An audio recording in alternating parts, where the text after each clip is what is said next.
Мен түрмеде көп отырған жанмын ғой, біреулер аңдып тыңдап тұрғандай, ішімде үрей тұрады, деп ол жан-жағына сақтана қарап, кафе ішін шолып өтті. Екеумізден басқа асханада бөтен жан жоқ. Бұрыштағы үстелге барып жайғасып, асқа тапсырыс бердік. Біздің аудан орталығының ең үлкен, асы дәмді кафесі осы. Аты да қызық, Голубой Дунай. Аға портфейін шарабын алдыртты. Кел, екеуміз кішкене ішейік. Саған бүгін Әлжан баласына айтпаған бір әңгімемді айтпақшымын. Екеуміз екі қырлы стаканмен қызыл шарапты сіміріп алдық. Ол кісіні ойламаған жерден кездестірдім. Іс-сапардан кейін моншаға түсіп алайын деп кірсем, Исаев ағайым жүр. Екеуміз рахаттана шомылдық. Мен алып барған қайың сыпыртқымен бір-бірімізді сабалап, піскен помидордай қызарып, киініп далаға шыққанда ағай, жүр, Голубой Дунайға барып шәй ішейік, деп шақырды. Исаев ағайыма қарсы келе алмадым. Бұл кісі баяғыда біздің интернаттың бастығы болған, өзім ерекше құрметтейтін ұстазым.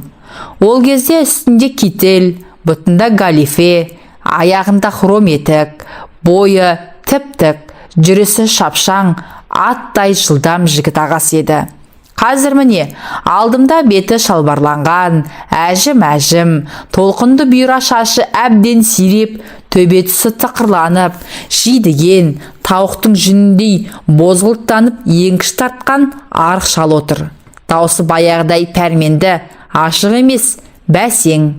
Адамның баласы Алланың добы, демекші, қалқайып, осы күнге жеткізгеніне де шүкіршілік етемін. Суға салған қайыстай созылып, әлі тірлік етіп жүрмін. Ал менің замандастарым қандай қырылды ғой. Қайран асыл боздақтар-ай, кел, алып қояйық. Ол темекін алып тұтатып, құшырлана сұрды. Шып-шып терін бет орамалымен сүрткіштеп, маған еңкейе сыбырлап. Мен түрмеде көп болдым ғой. Алғаш Польшада концлагерде, одан Германияда, одан Магадан, кейін Мурманскіде, Баренцевода деген суық теңіз жағасында. Иә, әңгімемді басынан бастайын. Сен Зейінді шәкіртім едің. Қазір жазушы журналистсің. Саған келіп айтайыншы осының бәрін деп сан оқталып, жүрексініп жүредім. Көп қамалған жан қорқақ, сауысқандай сақ, үрейленіп өтеді екен өмірі. Сен жақсылап тыңдап ал, саған айтпасам жарылып кетермін. Осы аудан орталығындағы интернаттан Зәкір алтын медальмен бітіріп, Мәскеуге оқуға түсті. Екеуміз бір ауылда өскен доспыз. Келер жылы мектепті бітірген мені Зәкір шақыртып алып, өзі оқитын университетке сүйреп жүріп түсірді. Зәкір нағыз жігіттің сұлтаны еді. Бүкіл мәскеуліктерді таң қалдырып, оқуда озат, бір жылда немісше судай ағып сөйлейтін, ақындардың өлеңін жатқа айтатын, оны бағалап Сталиндік стипендия алатын болды. Екеумізге жатақханадан бір бөлме берді. Біз шет тілдер университетінің неміс тілі факультетінде жарқырап көзге түсіп, мен мандаринада ойнап, ән айтамын, Зәкір немісше өлең жазады. Екінші курсты бітіріп, демалысқа ауылға барып келемін деп жүргенде соғыс басталды. Бірақ күнде заманның асты үстіне түсті. Күні кеше ғана жарқырап құлпырып тұрған Мәскеу қара жамылды. Соғыс Әзірейілде ысқырып, жиі-жиі дабыл қағып, түн баласы бірде-бір жағылмай, ел аласапыран бұқпырт тигендей есеңгіреп кетті. Зәкірді бірден әскерге алып кетті. 10 күннен кейін мен де Мәскеу түбінде окоп қаза бастадым. Әне-міне дегенше қара күз түсіп, фашистер күн өткен сайын жақындап келе жатты. Мәскеуді қорғауға жан-жақтан эшалон жігіттерді әкеліп төгіп тастай берді. Ию-қию сапырылысқан солдаттардың көбісі өмір қару ұстамаған, Орта Азия, Кавказдан келген, бір ауыз орысша да білмейді. Қойға шапқан аш қасқырдай анталап, немістер келгенде біз әлі мылтық атуға үйрене де алмай жатқанбыз. Екі адамға бір винтовка, 5 оқтан беріп, жауға қарсы шықтық.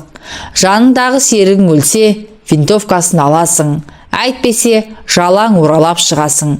Әдегеннен баудай түсірді. 2 күннен кейін біз қоршауда қалғанымызды білдік.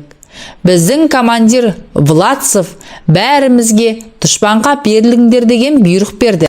Мәскеу жау қолында, сыр жеңілді деп листовкалар таратты. Сап-сабымыздан қару-жарақты тастап, ақтуды көтеріп, немістерге берілдік. Құйын айдаған кепкен жапырақтай өміріміз өң мен түстей халде өтіп жатты. Құр сүлде елесіміз ғана жүр.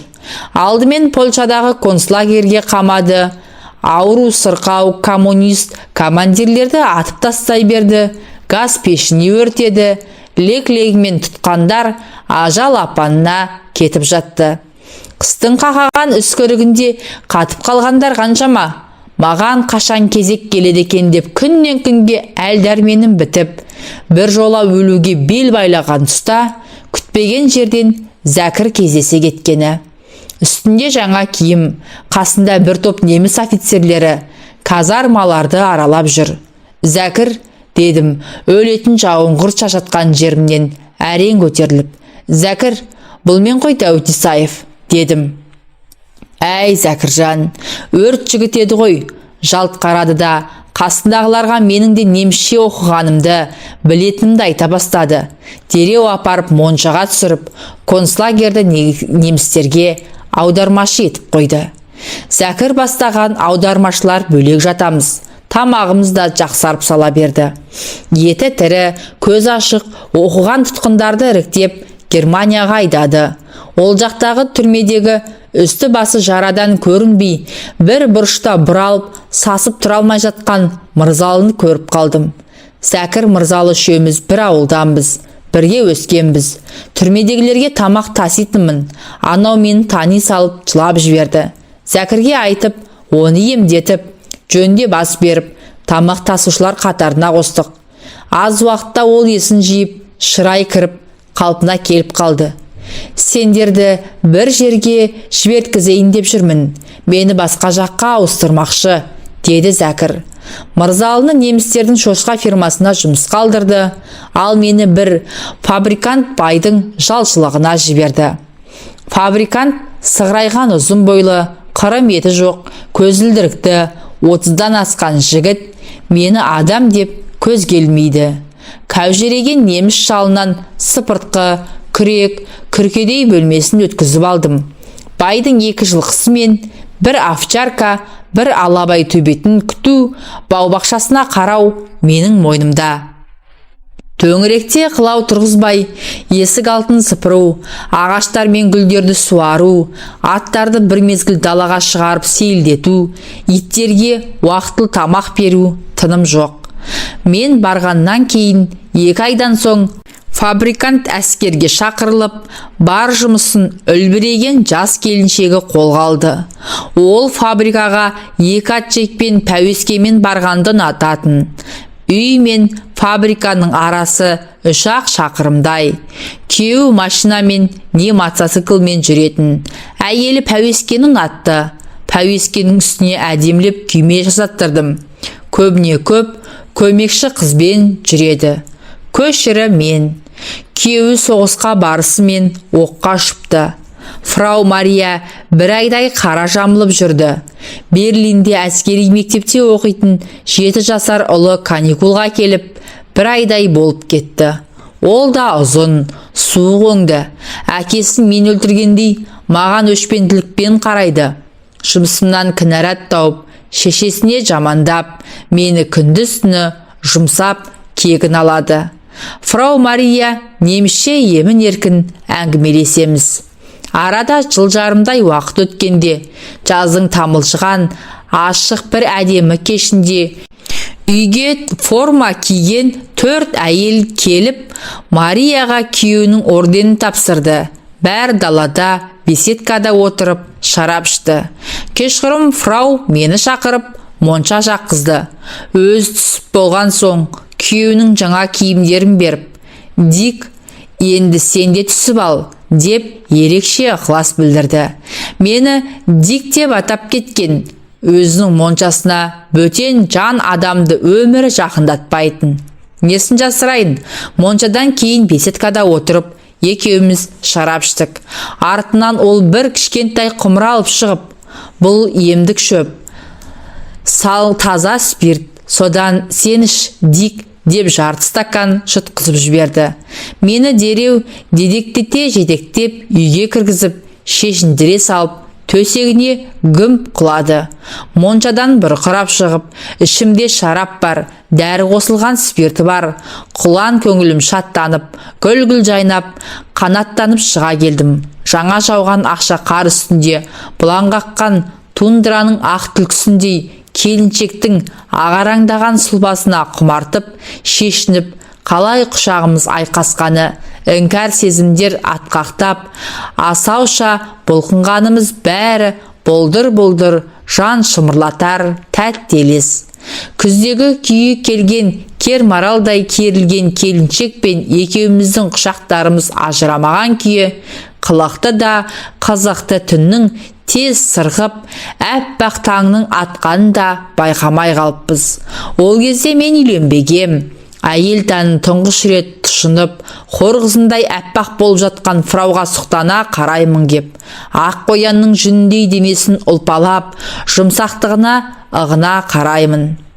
Жалпы неміс әйелдері көріксіз, сұңқиған дәу мұрын, қақақ кеуде, тыриған арық келеді. Ал фрау Марияда 4 мүшесінде қылаудай кінәрат жоқ. Толық, омырау, қаз мойын, тұсақ бөксе, әдемі жұпар иісті есіп тұрады.